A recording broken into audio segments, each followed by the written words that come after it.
Buenas tardes, qué gusto tan grande estar aquí en compañía de dos de los más grandes poetas en nuestra lengua. Como dije, haré una brevísima presentación de cada uno, empezando por Ida Vitale y después Luis García Montero, y enseguida voy a ceder el micrófono a Luis y él a su vez lo cederá después a Ida. En su extraordinario libro Shakespeare Palace, mosaico de su vida en México de 74 a 84, Ida Vitale dice que no muera el tiempo ya pasado, que la gratitud y los afectos no sean inexorables cenizas. El ejercicio de su escritura toda, la poesía obviamente, pero también la narrativa, es esa prueba constante de gratitud y asombro ante la vida. Ida escribe sobre la muerte, los animales, el tiempo, el misterio de la palabra, y escribe en un estilo que no tiene nadie. Ida es única, fuera de corrientes, de modas. Desde el fin de sus estudios preparatorios, ella sabía en Uruguay que quería salir a hacer una carrera, esto cuenta en Shakespeare Palace, y lo intentó de muy joven. Incluso conoció a Rosario Castellanos y a muchos otros autores y se los propuso. Pero fue hasta el año de 1974 cuando pudo llegar a México. Sus años del exilio, 74 a 84, la marcaron como poeta y nos marcaron. Fue una época extraordinaria para la cultura en México. Ida conoció a los más grandes, trabajó con Octavio Paz en Vuelta, trabajó con Huberto Batis en 1+1 y con Fernando Benítez, y fíjense ustedes qué distintas corrientes unos y otros. Conoció a García Márquez, a Álvaro Mutis. No hay prácticamente autor o autora que no toque en esta experiencia de su exilio. Pienso que por eso, y porque después llegó la lectura tan multitudinaria como puede ser cuando se trata de una poeta, pero el reconocimiento mundial para Ida es que ella tiene también un lazo muy profundo con México, por eso y por los amigos que hizo, entre ellos Carlos Pereda, al que le llama Carlitos en el libro, y Marcela Rodríguez, de quienes habla, y muchos más, algunos aquí presentes. Cuando invitamos a Ida para venir a inaugurar Filuni, la respuesta fue: a México sí voy. No lo podíamos creer. Había venido a Fil antes, pero es una proeza que haya venido aquí. No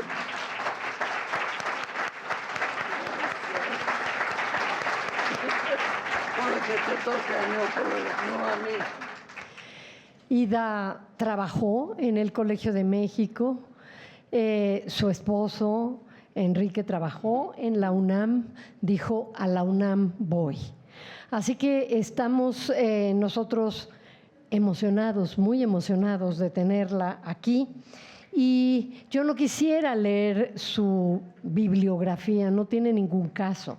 Todo el mundo sabe de quién se trata, qué libros ha publicado y los grandísimos premios que ha obtenido, entre ellos el Cervantes y, como nos dijo el rector, el doctorado honoris causa de la UDELAR. Gracias, Ida, por estar aquí. Muchas gracias. Luis García Montero, por su parte, ha dicho que la poesía es una manera de defender la dignidad humana y la libertad de conciencia. La poesía es ir en contra de la prisa, la santificación del instante, y evita olvidar la memoria del pasado, que es el olvido de nuestro compromiso con el futuro.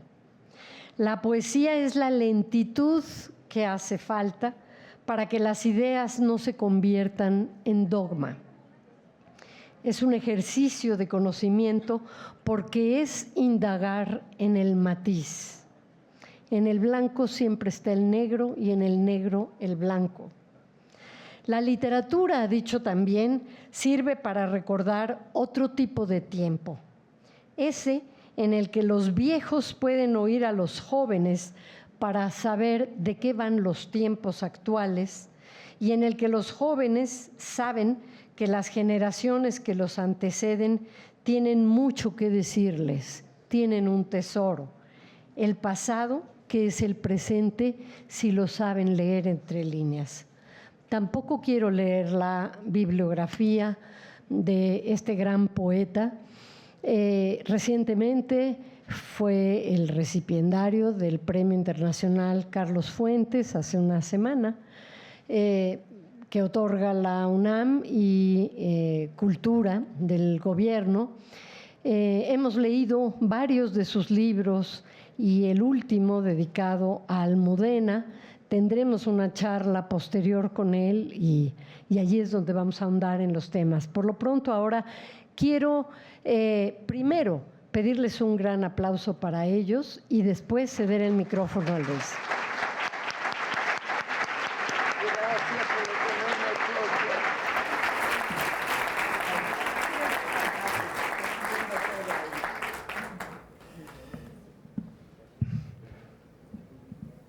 Muy buenos días. Cometería un acto de alta infidelidad si no le diera las gracias a la novelista y a la profesora Rosa Beltrán por la invitación que me hace para estar aquí y presentar a Aida Vitale. Muchísimas gracias. Has visto que he empezado como si fuese un radical libre, cambiándote, libertino, cambiándote hasta de nombre, Rosa. Muchísimas gracias. Para mí es una alegría estar aquí en la Filuni y que se me dé la oportunidad de acompañar a Aida Vitale en su lectura. Una vez le oí que decía: yo nací en una época en la que había 4 estaciones. Y recuerdo eso porque creo que tiene que ver con la poesía, con su poesía y con la labor de la literatura, que intenta ser memoria, dejar memoria de la experiencia humana, y está muy bien en los tiempos que corren pues saber que hubo una época en la que había 4 estaciones y en la avaricia humana no estaba desarticulando los ritmos naturales del planeta. Pero, bueno, eso se lo oí decir en el año 2018, en la residencia de estudiantes. Ella fue invitada como escritora residente en octubre del 18. La residencia de estudiantes pues es un espacio de mucha importancia para la literatura española.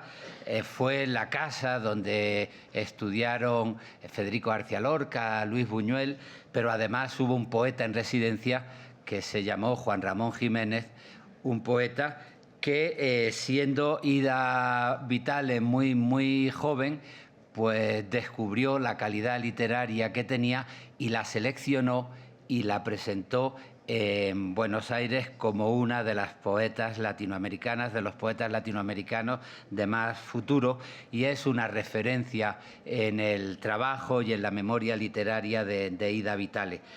Allí dio 2 conferencias. La primera se titulaba Lo que me ofreció el mundo cuando empecé a escribir, y la segunda, Lo que traté de hacer con ello. Y en las reflexiones que hizo, pues se acordó que ella empezó a formarse en un mundo donde había 4 estaciones, lo cual tiene que ver con, como digo, con su vinculación en la experiencia histórica, una maestra de 100 años, pero tiene que ver también con su mundo poético, porque su mundo poético es una toma de conciencia de que las cosas cambian, que hay cambios, que hay movimiento en la realidad, y que por eso la poesía es una forma de conocimiento que se pregunta constantemente qué cabe en las palabras, que puede caber, por ejemplo, en la palabra primavera o en la palabra otoño o en la palabra verano o en la palabra hoy. Y la poesía es un diálogo a través de las palabras con lo que permanece, con lo que se va, con lo que regresa, con lo que cambia. Su primer libro, publicado hace 75 años, se tituló La luz de esta memoria. Y en su segundo libro, publicado en el año 53, Palabra dada, pues hay un poema que se titula Agosto en Santa Rosa. Y se pregunta lo que cabe en la palabra agosto, porque, como dice uno de sus versos, una lluvia de un día puede no acabar nunca. Y uno puede acabar muriéndose de agosto. De manera que conocer la realidad es preguntarse lo que cabe en las palabras.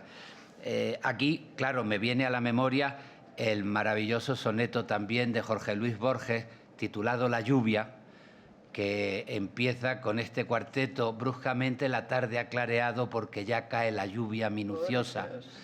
Cae o cayó. La lluvia es una cosa que sucede sin duda en el pasado. Son dos poemas maravillosos que tienen que ver con la lluvia. Dos poemas maravillosos que tienen que ver con preguntarse qué cabe en las palabras, porque en las palabras está una mirada a la realidad, pero está también la experiencia de cada uno de los seres humanos que habitan dentro de las palabras. Y en ese sentido, el trabajo de Ida Vitale tiene que ver con el rigor en la elaboración, la reflexión y la utilización de las palabras. Un joven poeta español, Luis Muñoz, lo caracterizó con la expresión campo de operaciones. La poesía para Ida es un campo de operaciones. Escribe trabajando en las palabras, trabajando con las palabras, porque las palabras en poesía interpretan no ya una realidad hecha, sino una realidad en cambio, y las relaciones de esa realidad y esos cambios con la propia personalidad de cada uno de nosotros, nosotras, autores o lectores.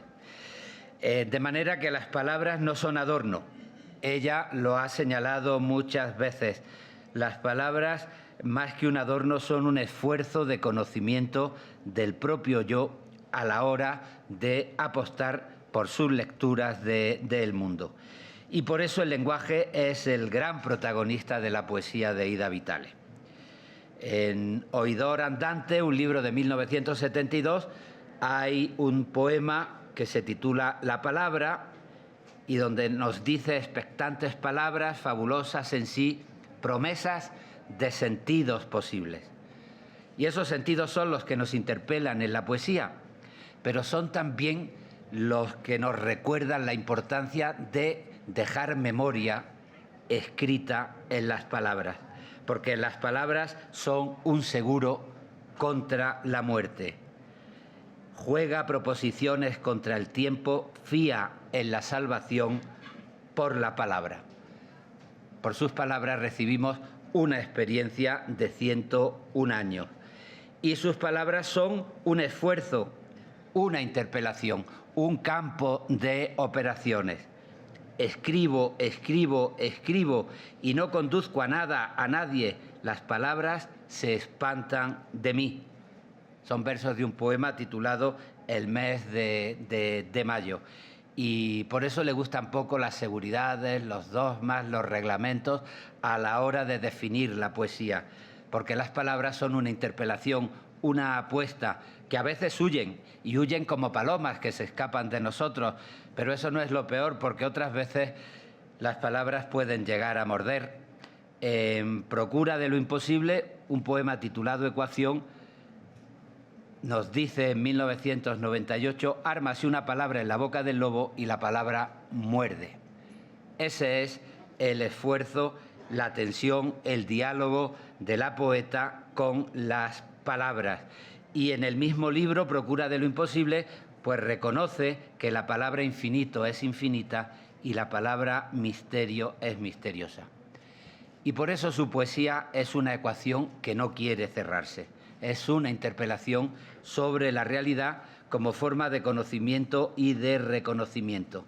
Para escribir, lo sabe Ida Vitale, hay que sentirse perdida en el lenguaje y hay que intentar dejar huellas, migas de pan en busca de un camino, aunque a veces en la espesura la tierra devora esas huellas y así lo afirmó en el lenguaje de Hansel, un poema de Mella y Criba, un libro de 2010.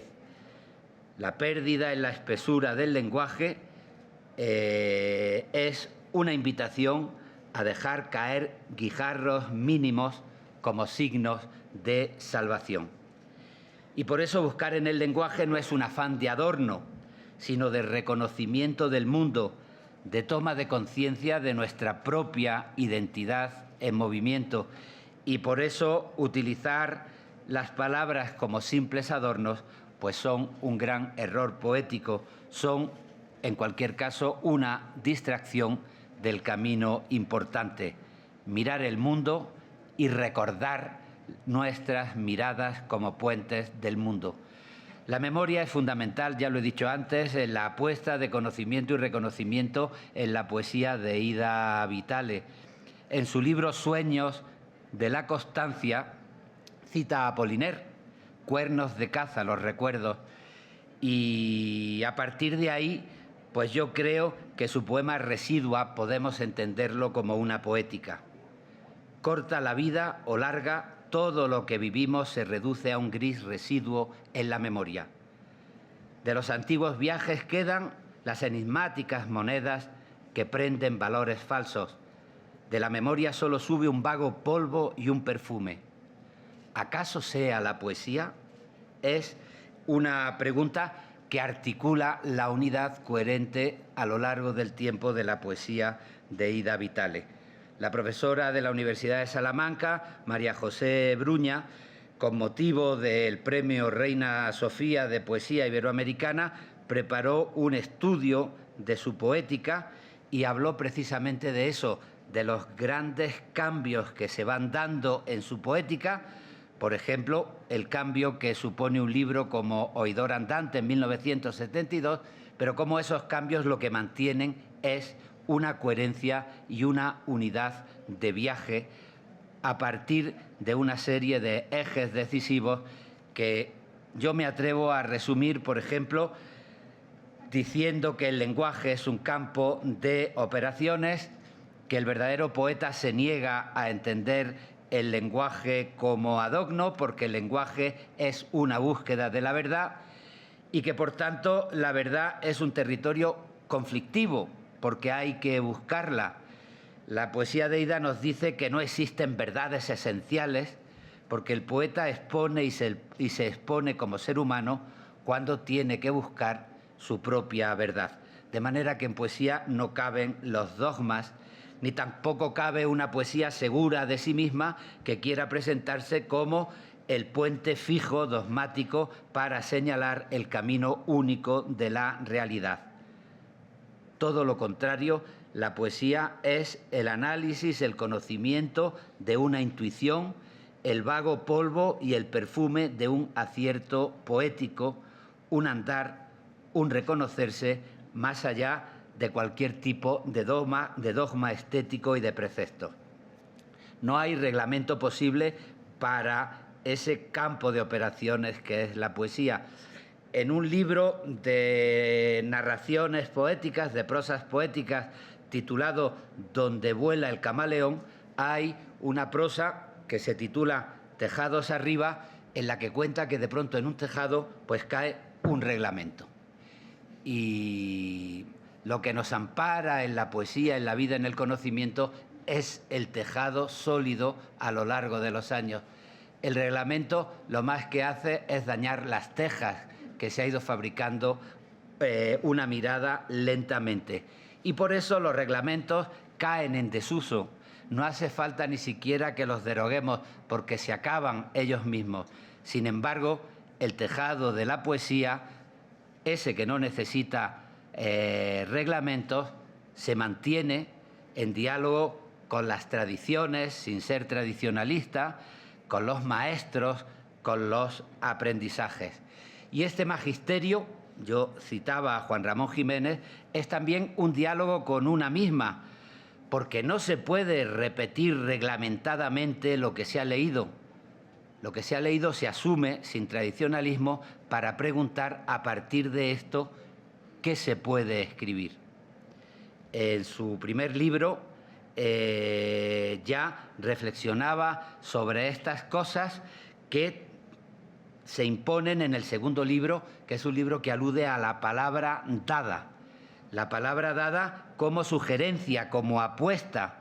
Hay un poema que se titula El Canon, en el que se pregunta ¿y cómo decir amor después de todo lo que se ha escrito sobre el amor para no ser simplemente un eco de lo que se ha escrito, para ser una búsqueda a partir de lo que se ha escrito?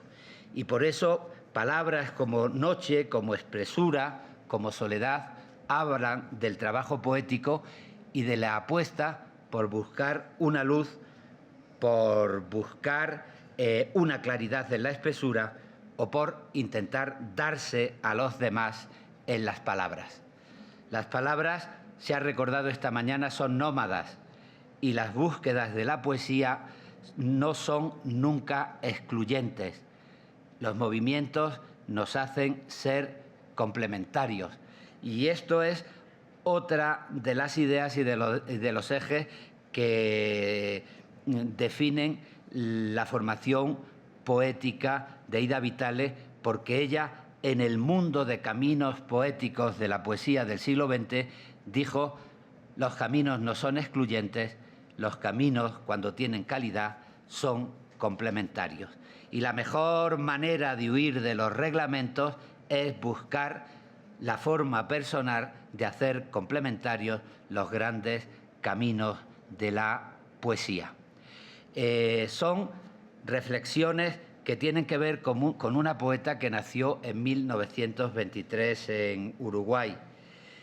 Yo recordaba su magnífica conferencia, Lo que me ofreció el mundo cuando empecé a escribir. Y le ofreció acercarse a poetas uruguayos como Julio Herrera y Racing, o a intelectuales uruguayos como José Enrique Rodó, pero también a libros que le regalaron y que supusieron una sorpresa: el libro de Selma Lagerlöf titulado El maravilloso viaje de Nielsen Holgersson, libro que recuerda con mucha frecuencia, y de ahí pues viajar desde la literatura más cercana o incluso infantil hasta Mallarmé, Vallejo o Neruda, caminos complementarios para llegar a la propia noche y reconocer la propia iluminación. Se acaba de conceder antes el premio que lleva el nombre de un gran poeta, Rubén Bonifaz Nuño, poeta mexicano que también nació en 1923. Recuerdo aquí algo que escribió el maestro Bonifaz Nuño: algo se me ha quedado esta mañana de andar de cara en cara preguntando por el que vive dentro. Yo creo que esa es la tarea de la poesía y esa es su relación con el arraigo y con el desarraigo y su puesta en duda de la estabilidad y de los dogmas. Saber lo que viene dentro de nosotros y saber que podemos ser desarraigados y que tenemos que buscarnos constantemente. En la experiencia mexicana de Ida Vitale entre 1973, después del golpe de Estado, y 1984, pues la puso también en contacto con grandes poetas, en contacto vital, ya los había leído, como Octavio Paz, como Efraín Huertas o como Álvaro Mutis, que vivían aquí en México.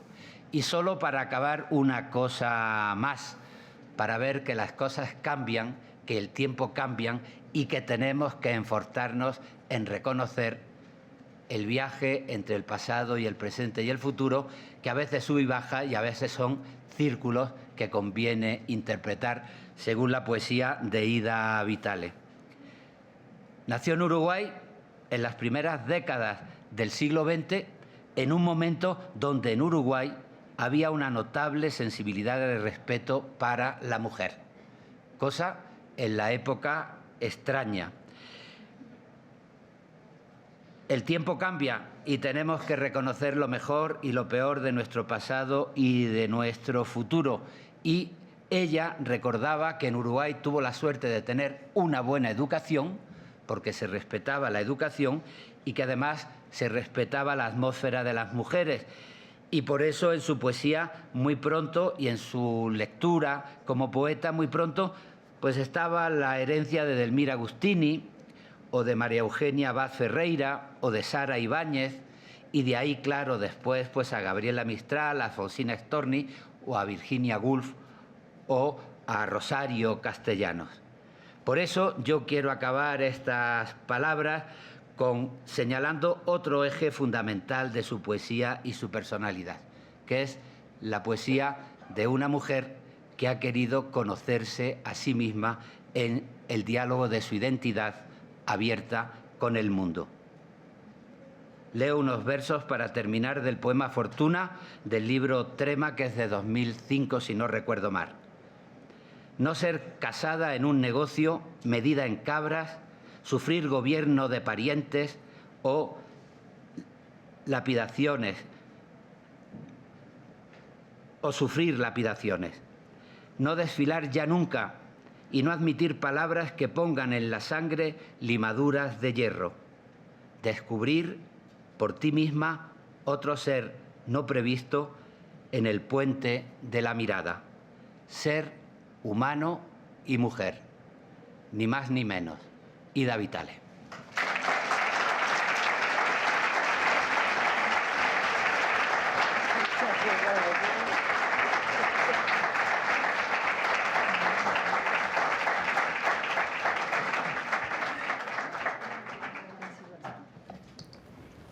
Luis, me acercas Bueno. el micrófono.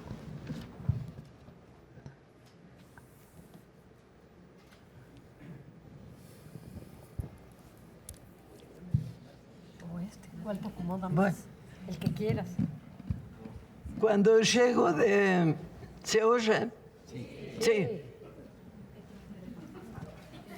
Bueno, cuando llego de vuelta a México, realmente lo que uno ha hecho o no ha hecho me importa poco. Me importa volver a recuperar años muy, muy, muy felices, no solo porque me iba de un país en que no estaba en muy buenas condiciones políticas, sino porque llegué a descubrir una maravilla a la que me habían hecho camino, me habían acercado, ese lujo de literatura que es la literatura mexicana. El Uruguay, como un país chiquito y que llegó tarde, siempre hay otros países que nos ganan de mano. Uno tenía que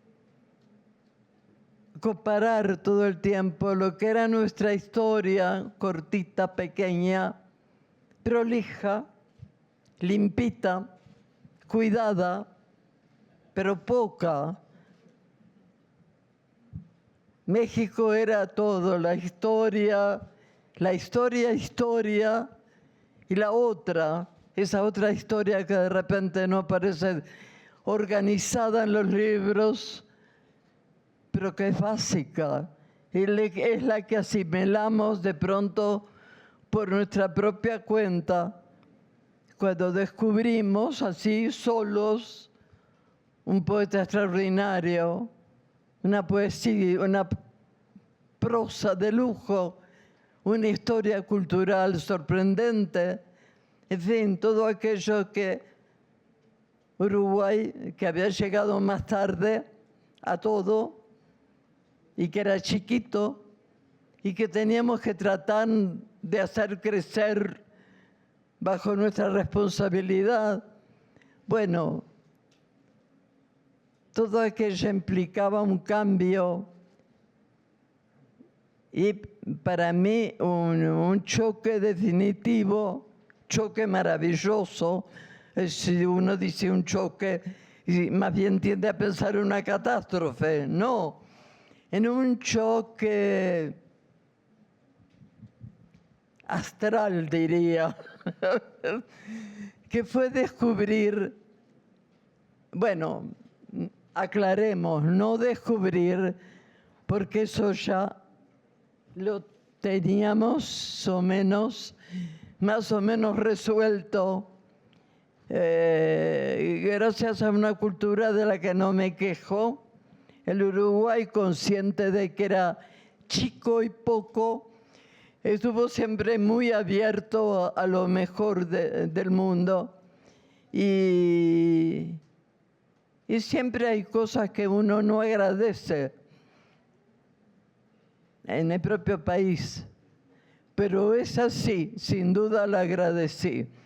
El que el Uruguay supiera sus medidas y atendiera, casi diría que muerto de hambre, a lo que era el mundo. Y eso, bueno, tuve la suerte de tener buenos profesores. En general los profesores hacen una vida restringida. Y cuando se presenta la oportunidad, por lo menos en mi caso, de agradecer los buenos profesores que tuve. Por ejemplo, tuve un profesor que quizá ustedes hayan oído nombrar, pero muy fijado en una época, Carlos Sabater Casti, que en su momento era el gran poeta uruguayo, pero para mí, de una manera mucho más íntima, era el padre de una compañera a la que yo quería muchísimo y el marido de una señora a la que yo veía poco menos que como una madre suplementaria. Bueno, uno tiene siempre una vida que de alguna manera nos acerca a la poesía, siempre que no nos pongamos de espaldas. Yo sentía que alguna poesía uruguaya muy famosa, voy a ser injusta, Zorrilla de San Martín, me aburría mucho, era muy importante. Y a mí me gustaba que la poesía fuera más a la mano. No debí nombrarlo. Bueno, pues por suerte el Uruguay, como era un país pobre, se conformaba bastante con la poesía, con los poetas y con los prosistas. Y creo que es la oportunidad de decir que a mí la prosa es lo que más me importa en el mundo. Me llevo más o menos bien con la poesía, pero con la prosa siento además que me plantea dificultades más que la poesía. La poesía es cosa de ritmo, de bueno o mal gusto, pero la prosa es todo.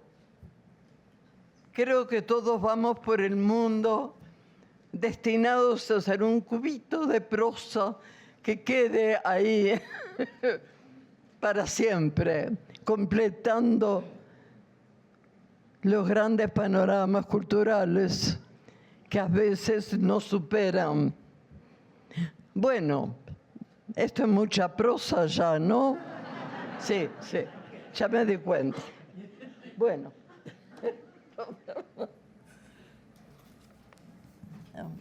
Bueno, ustedes perdonen, pero no los frecuento mucho. Ya los conocí en un momento. A ver, espera.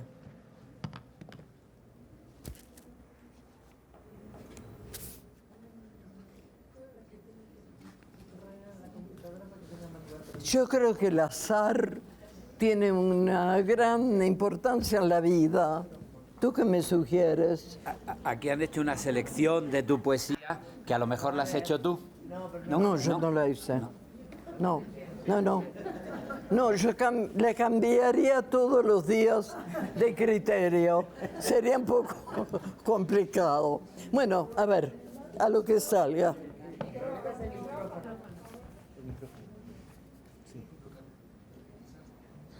Bueno, empieza por el tuyo. Venga. Qué suerte que a uno se los elijan. ¿Este o este? Bueno. Este mundo.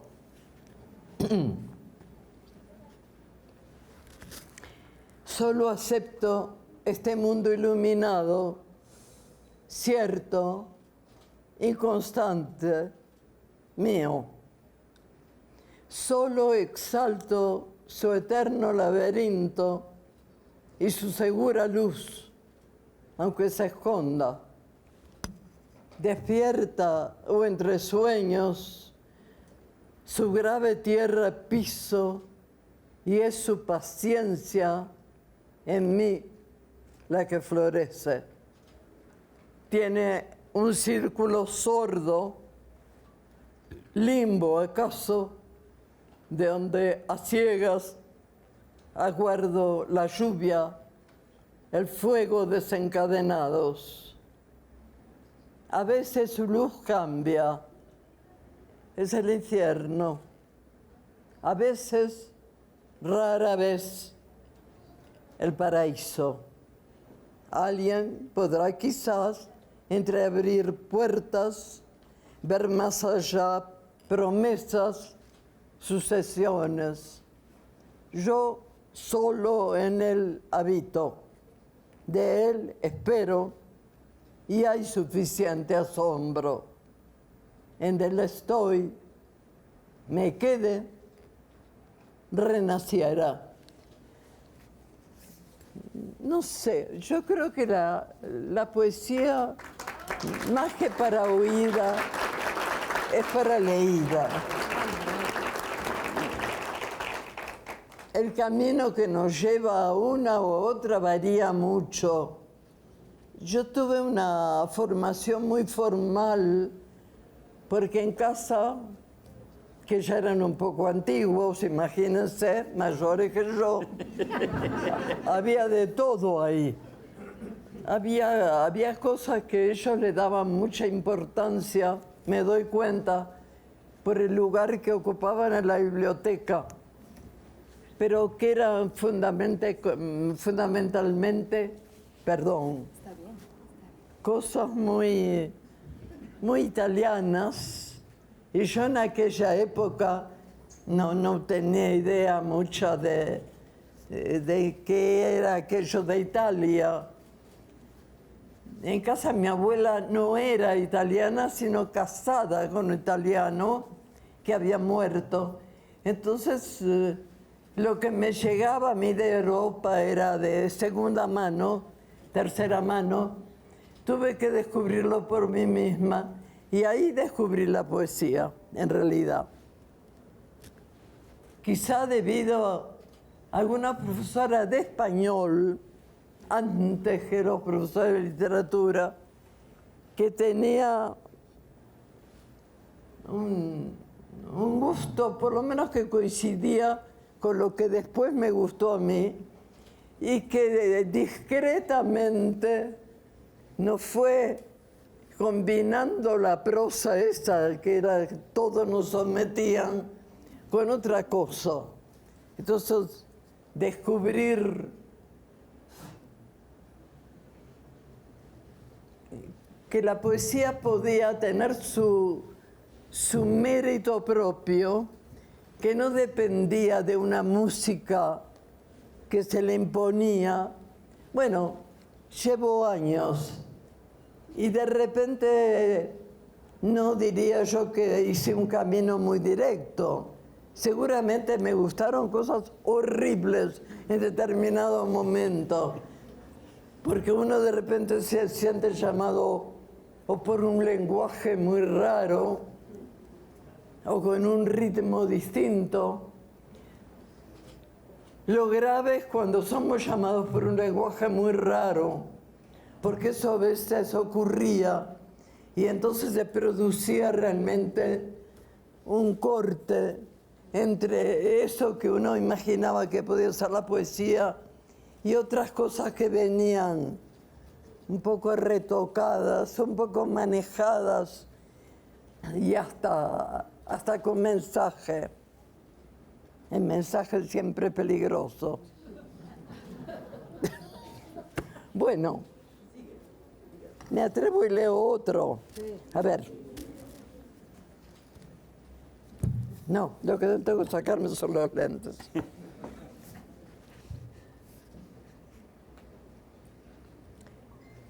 Obligaciones diarias. A veces existe la idea de que el poeta vuela, se aparta de las cosas terrenas. ¡Qué disparate!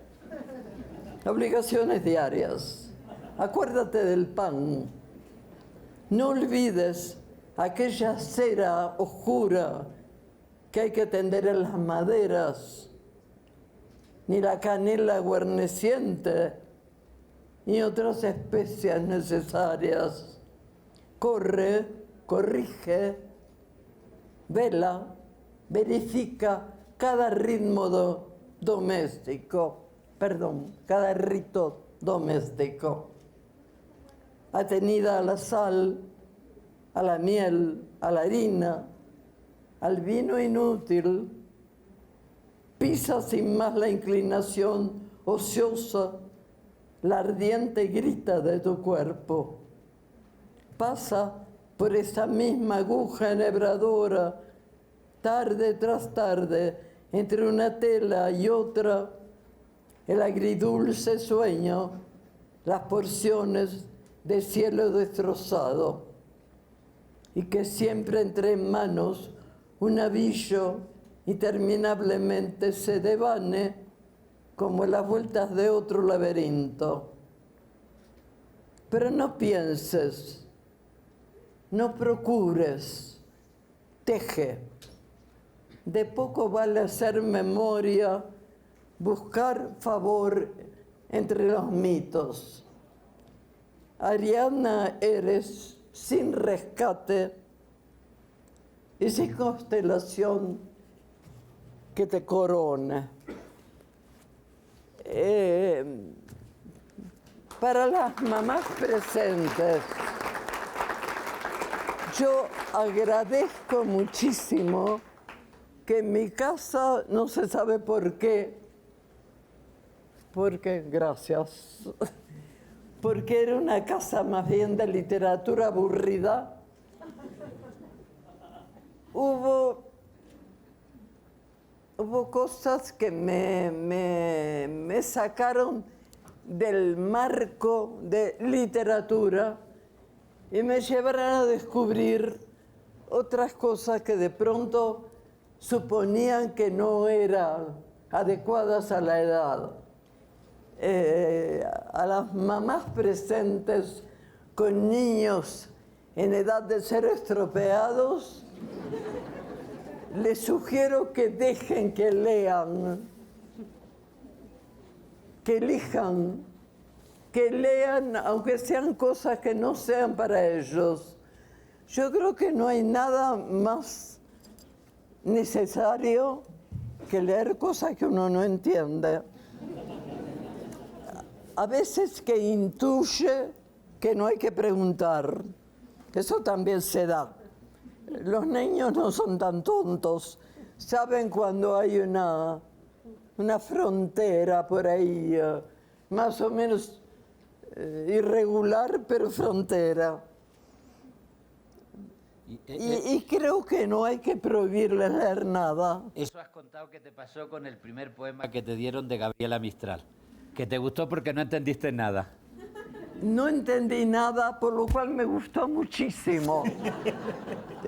Sentí que había algo que de alguna manera marcaba un límite.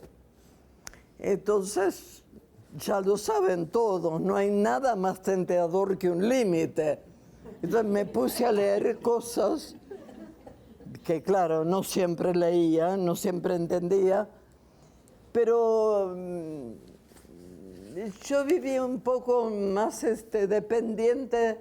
Mi padre trabajaba, pero había un tío muy lector y muy intuitivo que creo que una sola vez me dijo: Bueno, creo que eso no te va a gustar. Con toda sensatez, era un libro aburridísimo, pero nunca sentí que hubiera un control de tema que no debía ser, todavía no debía ser franjeado. Bueno, si la cosa es muy complicada, ya preguntarán y ya el padre se las arreglará para explicar a medias o como pueda lo que de repente no debía ser leído. Bueno, pero la poesía oída es muy aburrida, ¿no? No. Cuando no es Juan Ramón Jiménez, por ejemplo, que leía maravillosamente. Mira, la palabra. La palabra. Expectantes palabras, fabulosas en sí, promesas de sentidos posibles, airosas, aéreas, airadas, ariadnas. Un breve error las vuelve ornamentales. Su indescriptible exactitud nos borra. Yo tendría que hacer la crítica de este poema, porque realmente es un poema tramposo, porque estoy refiriéndome a un sector de las palabras. Claro que había una época que yo coleccionaba palabras raras. A veces me venía la duda de que la pregunta podía implicar complicaciones porque veía la cara del preguntado que decía, bueno, ¿y ahora cómo salgo de esto? Bueno, así que después me acostumbré a pasar directamente y discretamente al diccionario. Y después encontré que el diccionario me instruía en un montón de cosas de las que nadie hablaba. Pero bueno, ese es otro tema. ¿Qué más qué? ¿Debo leer algo? Sí. A ver, espera. Uno que te guste.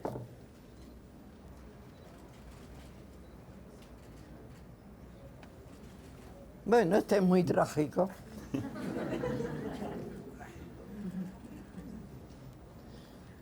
Recreativa. Bueno. El otro se refería a la lluvia. Sí. Era inocente. Recreativa.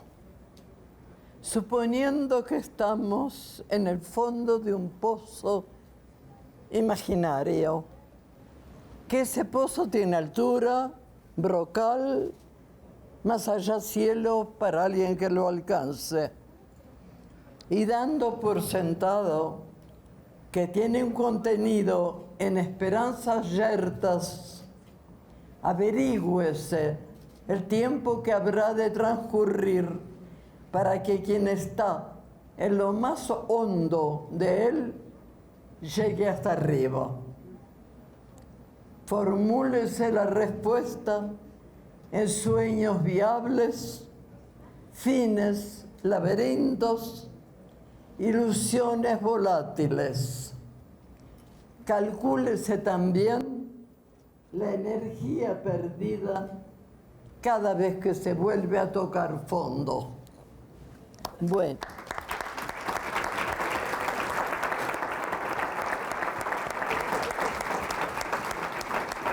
Este no lo leí, no. Uno último. Para bajar a tierra. Muy bien. Se calza uno las botas de la lluvia, los ojos de la lluvia y el pesimismo del pasible granizo.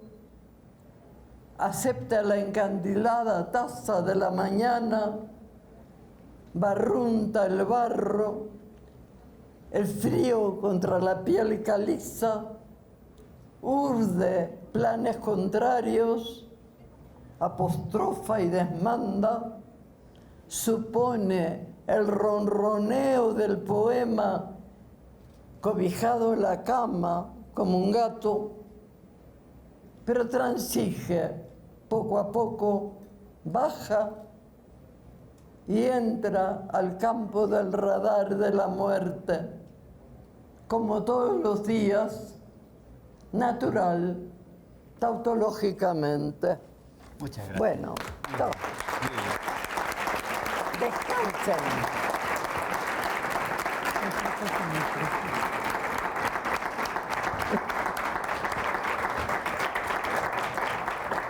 No, gracias. Bueno, que nadie diga, estoy cansado, no puedo viajar, Sí. estoy lleno de compromisos, eso no. Que Ida Vitale haya venido, haya dicho sí desde el principio, con todo y los accidentados pormenores que hubo en el camino. Incluye, claro, y también el vuelo que se canceló, tenerla aquí. Habla no solamente de una voluntad ética, de un acto estético, de un acto amoroso, profundamente amoroso hacia México, al que tanto le dio y que le dio tanto también, hacia la universidad, sino también un acto político. Que estés aquí es también un acto político importante. Estoy a tu disposición para retirarme discretamente. Estamos felices de que hayas estado, Bueno. felices, Luis García Montero, Oigo muy mal. pero nosotros te oímos muy bien, muy bien.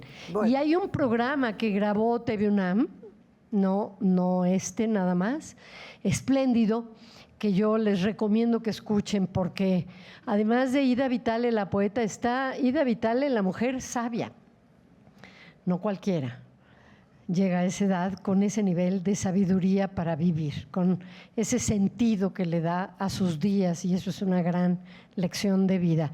Me olvidé en los agradecimientos también de citar a Marisol Schulz, que fue quien trajo a Ida Vitale cuando se le dio el premio Phil, y eso también te lo agradecemos muchísimo. Agradezco a todos ustedes haber estado aquí, desde luego a ti, Luis, a ti, Ida, y espero que sigamos viéndonos en todas las actividades de Filuni que quedan pendientes, y que corran a comprar este material de lectura junto con otros que se han hecho explícitamente sobre poesía y narrativa del Uruguay para Filuni. Muchísimas gracias.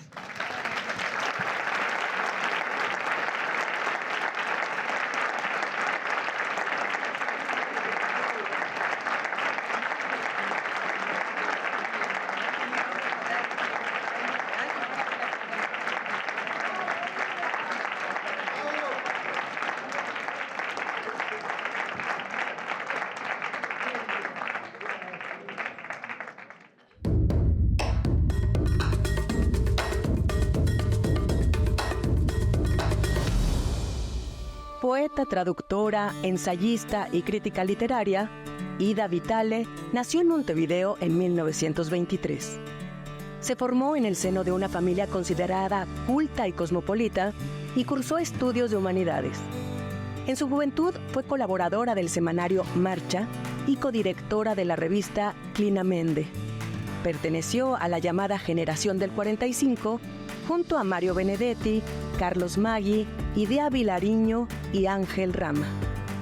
Gran lectora de obras históricas, su descubrimiento de dos poetas uruguayas de entre siglos, Delmira Agustini y en especial un espíritu afín, María Eugenia Vaz Ferreira, así como de Gabriela Mistral, la inclinó a la poesía lírica, aunque sus dos grandes referentes fueron José Bergamín, su profesor en Montevideo, y Juan Ramón Jiménez, a quien también conoció en persona. Durante los años de la dictadura en su país, se exilió en México y formó parte de la redacción de la revista Vuelta, fundada por Octavio Paz en 1976. También fue colaboradora de Sábado, suplemento cultural del diario 1+1. Su trabajo como traductora del francés y el italiano incluye obras de Simone de Beauvoir, Benjamin Péret, Jules Supervielle, Jean Lacouture, Mario Praz y Luigi Pirandello. Su poesía, un tanto hermética y nada complaciente, muchas veces tiene como punto de partida la materia, los objetos y los seres vivos, sean plantas o animales. En su poesía hay una temprana preocupación ecologista y la búsqueda de un equilibrio del ecosistema. Para Ida Vitale, una de las funciones de la poesía debería ser observar, contemplar la naturaleza y añadirle más misterio a través del lenguaje. En 1984 regresó a Uruguay, donde dirigió la página cultural del semanario Jaque. Unos años después, en 1989, se instaló en Austin, Texas, junto a su segundo marido, el también poeta Enrique Fierro. La pareja viajaba esporádicamente a Uruguay y en el 2010 la Universidad de la República la nombró doctora honoris causa. Permaneció en Texas hasta la muerte de su esposo en 2016 y entonces decidió regresar a Montevideo. Entre los múltiples premios y reconocimientos que recibió Ida Vitale, podemos mencionar en 2009 el premio Octavio Paz, que se otorga a un o una poeta residente en Estados Unidos cuya obra esté escrita en español. Y también recibió el Premio Internacional de Poesía Federico García Lorca y en 2017 el Premio Max Jacob.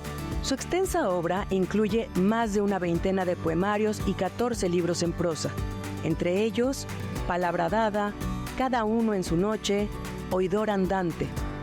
De los últimos años podemos mencionar Poesía Reunida y De Plantas y Animales, acercamientos literarios, además de su última publicación Tiempos sin claves de 2021. Ida Vitale cumplió 100 años en noviembre de 2023 y es, sin duda, una creadora para quien la ética y la verdad han sido guías fundamentales para su vida y obra.